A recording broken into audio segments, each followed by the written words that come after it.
আমাদের ধমকাচ্ছে, আমাদের চমকাচ্ছে।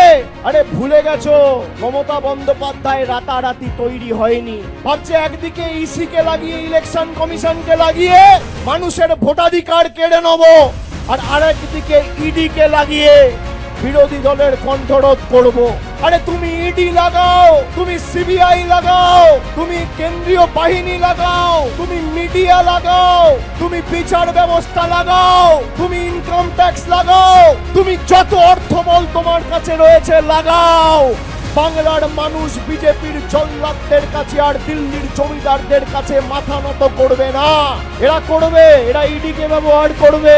তৃণমূলের জন্য একটা সংস্থা কাজ করে এই ভোটার লিস্টে, তৃণমূলের জন্য অ্যাপ তৈরি করেছে যাতে মানুষের অসুবিধা না হয়। দিদির দুধ বলে আমাদের একটা অ্যাপ তৈরি করেছে। কেন এসআইআর তৃণমূলের হয়ে কাজ করছে?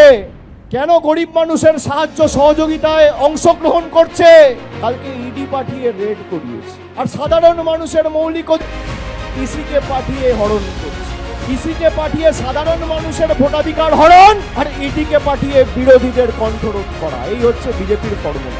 বাংলায় ধমকে চমকে আমাকে তো দেখেছেন কতবার ইডি সিবিআই ডেকেছে। আমার স্ত্রী, আমার বাচ্চা, আমার ছেলে মেয়ে কাউকে ছাড়েনি, আমার মা বাবা কাউকে ছাড়েনি। আরে গলা কেটে দিলে জয় বাংলা বেরোবে, তৃণমূল কংগ্রেস জিন্দাবাদ বেরোবে। অন্য ধাতুতে তৈরি আমরা।